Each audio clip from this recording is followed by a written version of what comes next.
Good morning, good afternoon, good evening from a very busy but very sunny and very liquid city of London. I'm right outside the Bloomberg building, funny enough.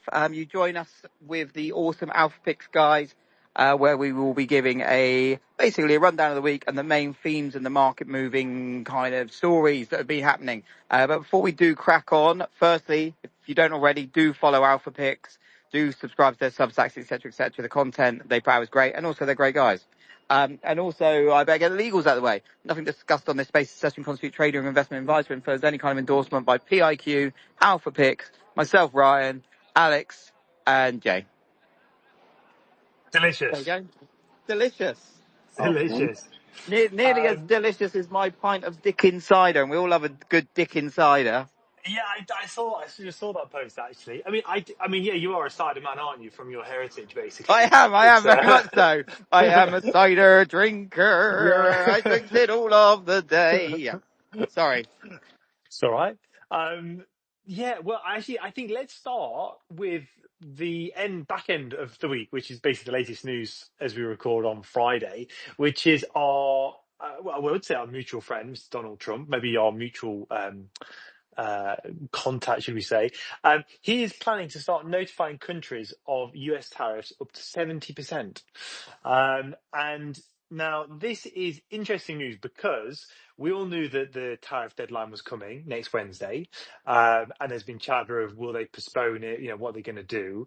And so the fact that they're going to start notifying countries isn't so much what's sort of given a bit of a spook this morning in the markets, but rather Trump opening his mouth and saying, yeah, we're going to start sending out the letters, and the tariffs are going to range in value from 10 to 20% up to 70%.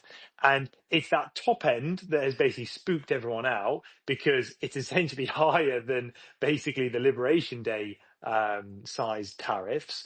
And everyone's gone, hang on a minute, like, where's 70% come from? So I have a take on this, but I want to hear your guys' take on it first in terms of the implications and whether this is just vocal bluster. So, sorry, it is quite noisy here, I apologise.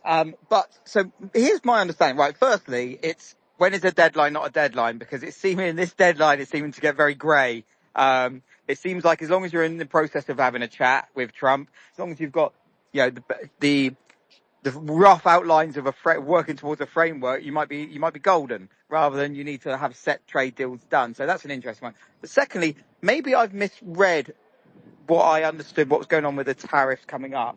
The way I understood it, and again, it's probably me because I've been very, very busy with, a few things going on with PiQ, so I've not really been able to have my head in the news as normal.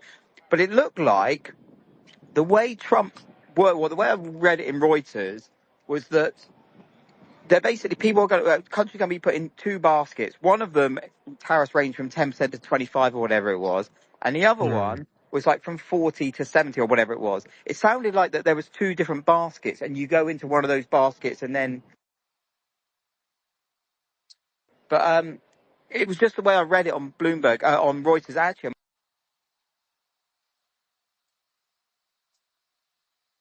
Oh, you there, Ryan? I think Have we got you yet? we've lost Ryan. I can't We've hear lost him. Ryan. Okay, it'll So, come back in. Go on, yeah, Jay, he'll give it pop your back in, take. whatever.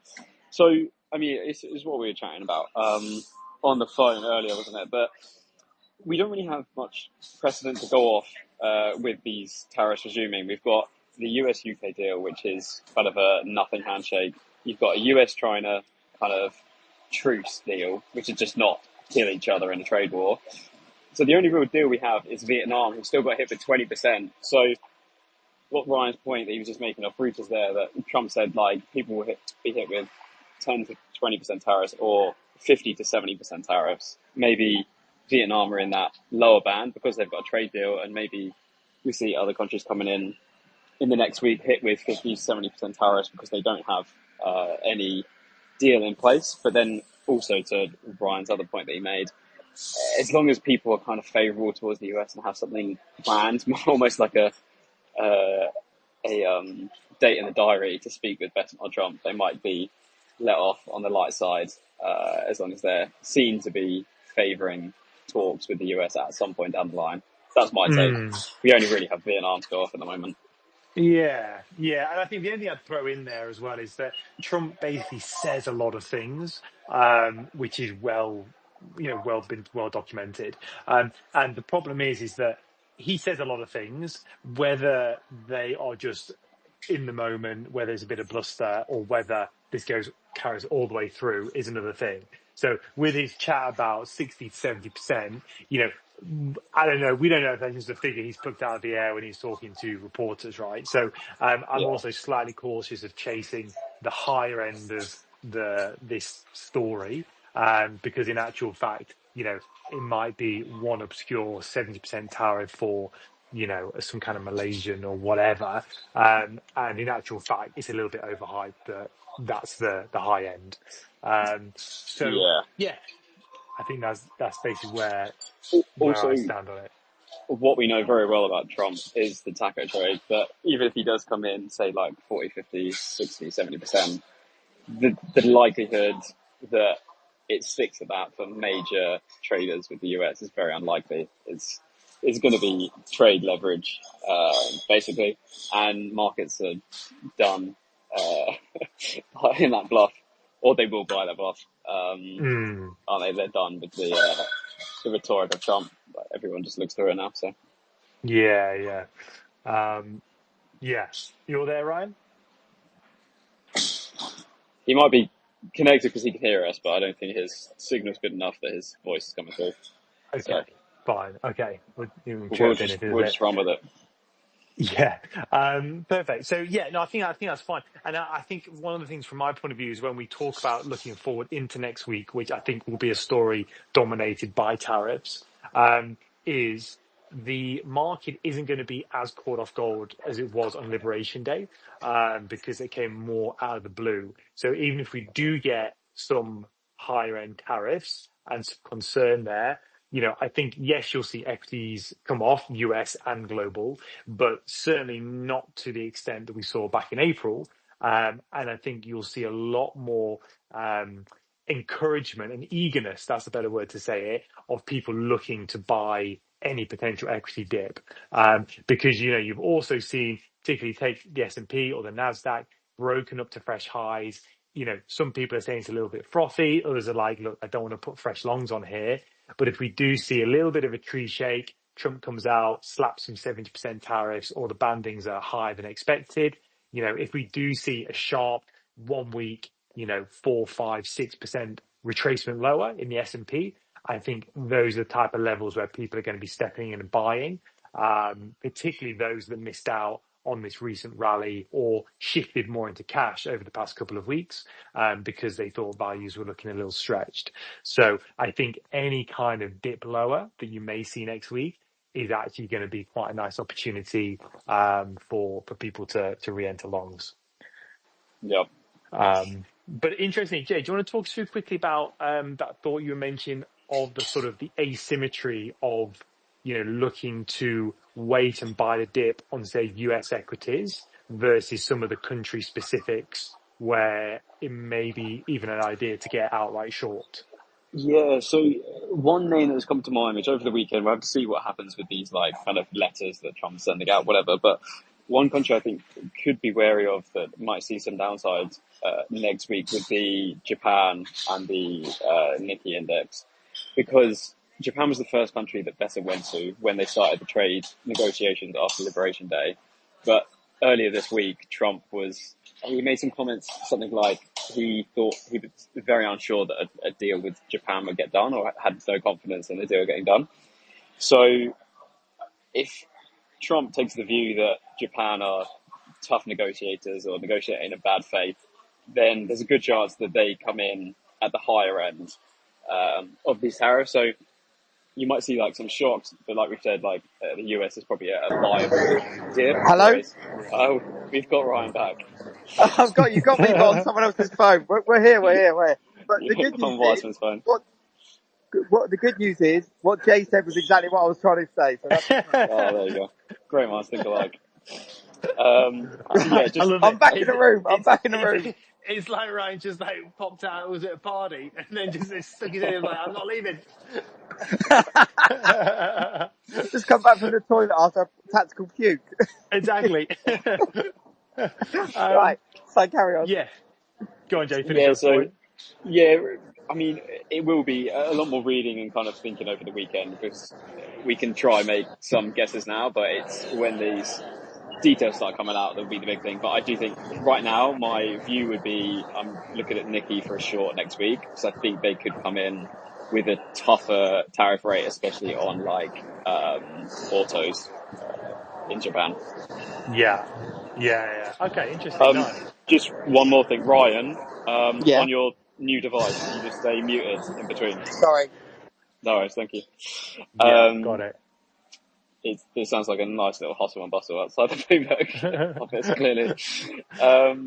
So, I mean, if you run through maybe some of the other things in the week, because Yeah, all of absolutely. this Yeah. is So like today's news, but there has been some other things that have been going on. yeah. I mean, the other sort of fresh one as well is what's been now dubbed the OBBB, the Yes. obviously Trump's big Yeah, beautiful you know tax me. bill.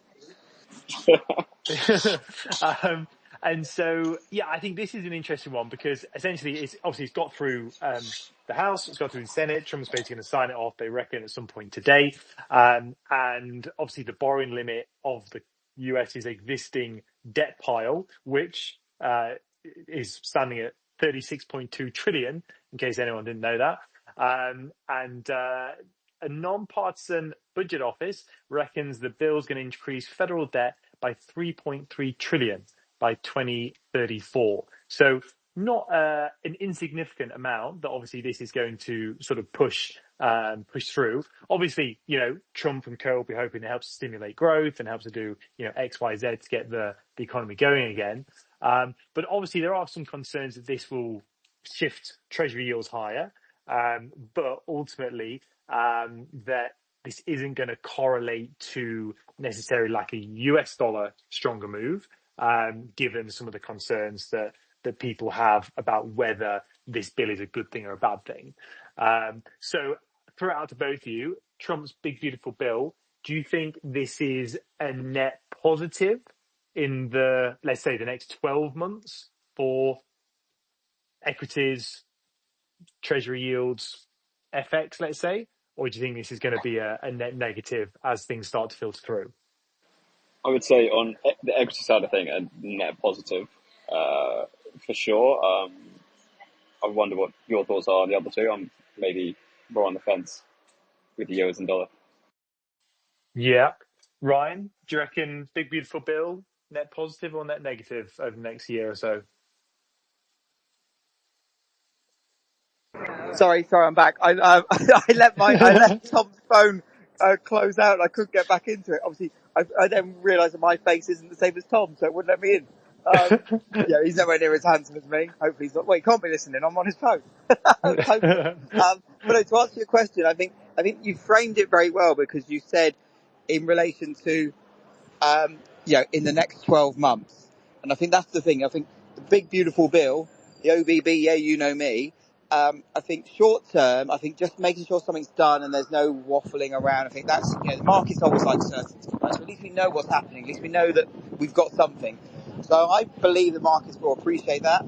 However, I think we do need to be understanding of the fact that this is very obviously going to cause far more issues and a bigger can to kick down the road.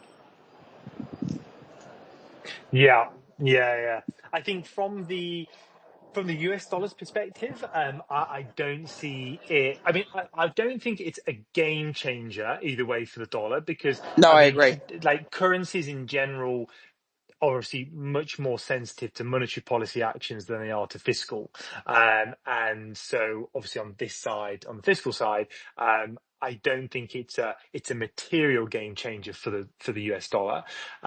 The only way you would see the dollar sort of materially being impacted is if the fiscal policy actions of this bill filter through, which obviously Trump hopes it will, into stimulating the economy. And therefore you start to see stronger data prints coming out, which obviously Trump will undoubtedly claim as a massive success from his point of view. You can see obviously some dollar strength from improving domestic data prints, definitely. And then obviously is then what is the monetary policy knock-on impact of Trump's fiscal element. So it could be, on the one hand, inflationary in nature, in which case you see, the Fed look to sit on their hands a little bit more instead of sort of cutting rates as aggressively, which could offer the dollar a little bit more support. Or do you see actually this bill become a little bit of a flop and actually not see any or limited pass through into the economy, in which case it doesn't really impact what Powell and co need to do?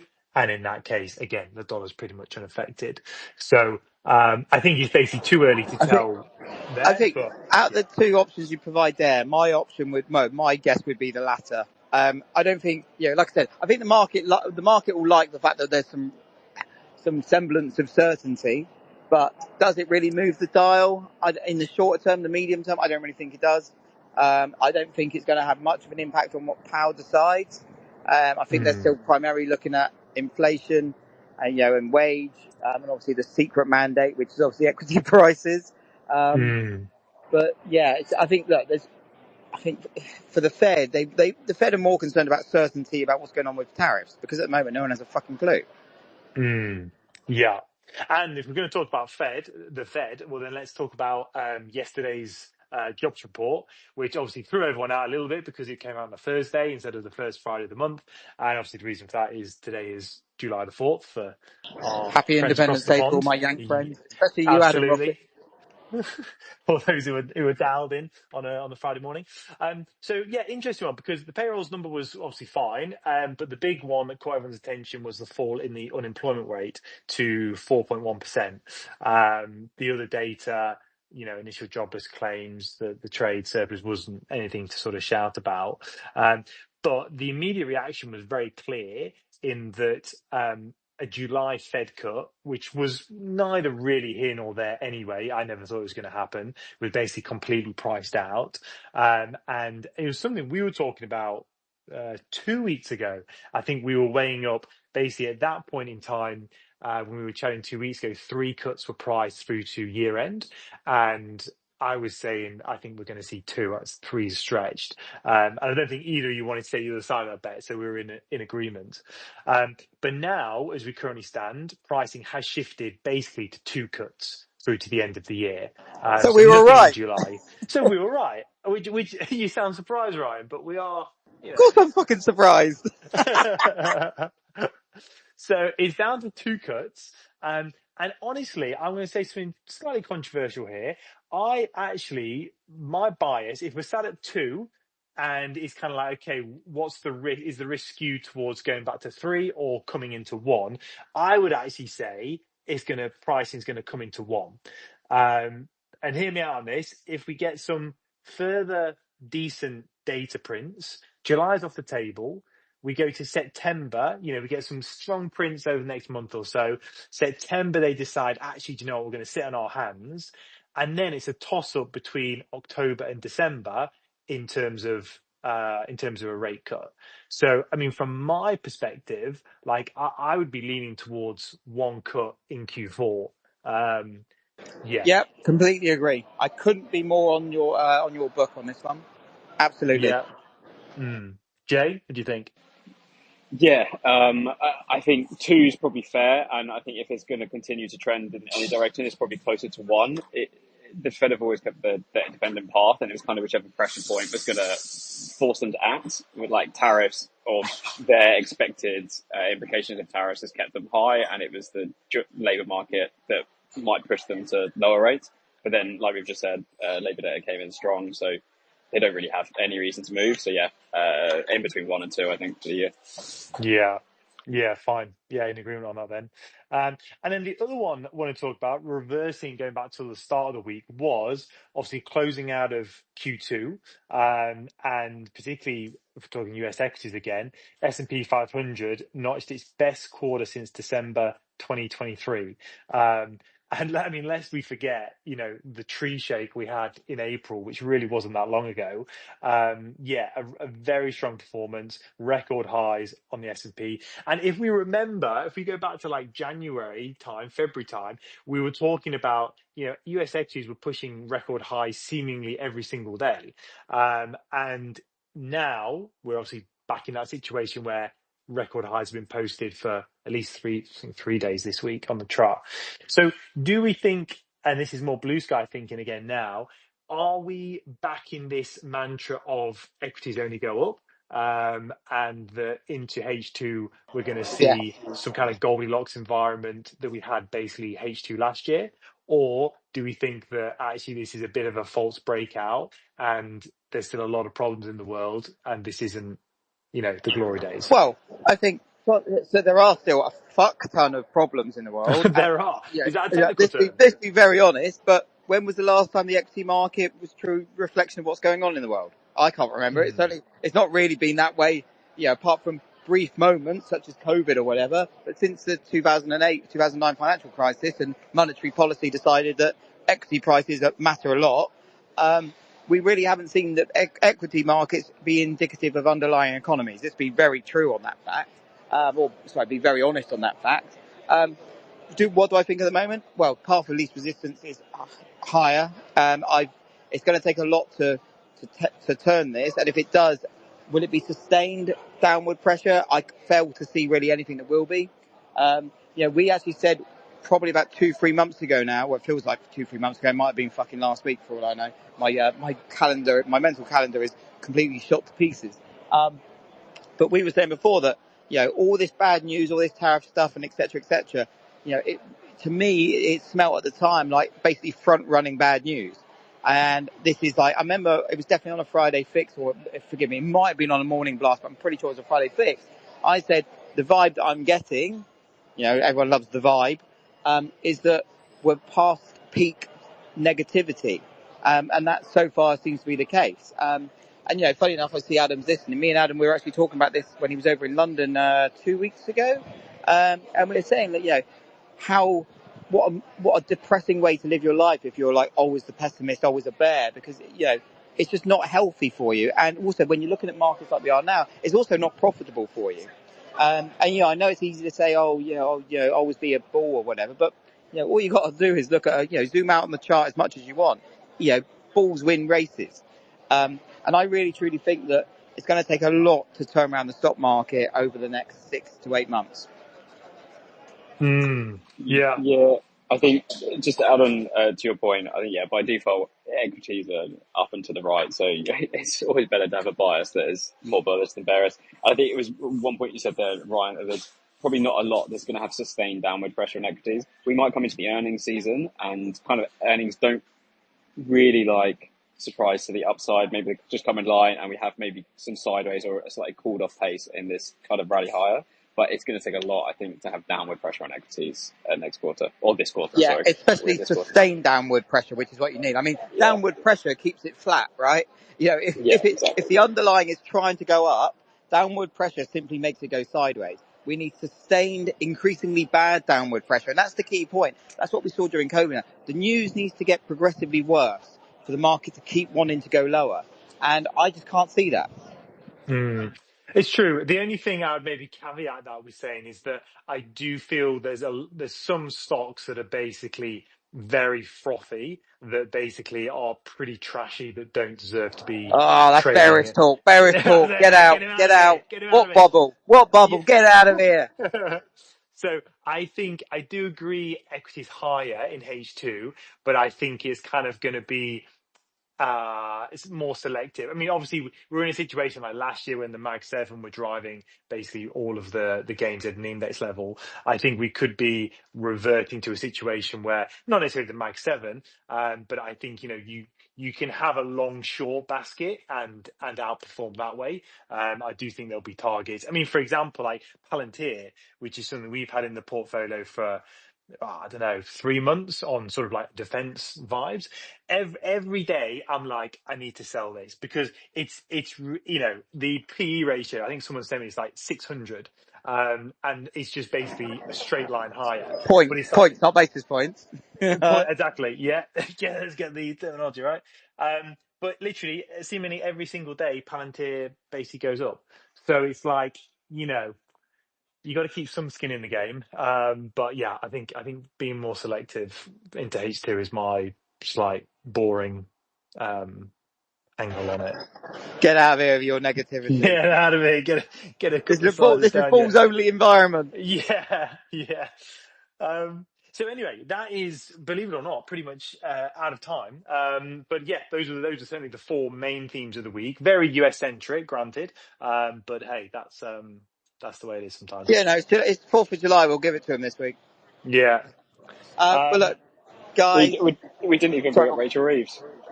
Oh, we didn't. No, I'd No. rather not. As we just found out, so she's got to fill a 30 billion black hole in the autumn budget, and as I tweeted, I genuinely don't trust her to fill a bath. So less said on that matter, the better, I think. Yeah. Put it this way. Okay, I say always be bullish, always be an optimist, but I'm very pessimistic about the UK right now. But funny enough, as Adam did say, there is a lot of innovation coming through. The government just needs to back it, and that's always been the problem. Well, talking about AI innovation, a little plug for PiQ and your Oh AI yeah, assistant, which is very yeah. cool. Oh, Yeah. thank you very much. Yeah, still a Yeah. lot of work to do, but the idea being that it's powered by all the news that we get coming in, like in real time. So you will have a AI assistant to tell you what's happening in your favourite stocks or whatever, based on the very, very latest news. So we're quite proud of it. We're quietly testing it. I say quietly. If you go to our mobile site, there seems to be a little blue robot in the bottom right corner. So click on that, and it might show up. I don't know. Where the beta version is the alpha version. Yeah, pretty much. Pretty much. Yeah. We're a startup. We've got to move fast, break things, right? Yeah. But guys, thank you so much. Apologies that the PiQ account failed. But look, if anything, it's a plug to follow Tom. He's a very good guy, and he's just bought me a pint. So there we go. But Exactly. lads, thank you so much. As always, you are absolute stars, listeners, especially all of you that play it back on the replay, which is the vast, huge majority of you. Welcome from the past. Do follow the AlphaPicks guys, both of them, Alpha, the main account, and obviously Jay as well. And yeah, make sure you follow them on their Substack, because the content they put out, I am a little bit biased because I think they're amazing, but definitely do give that a subscribe. It's top quality content. And yeah, we'll see you all next week. Much love.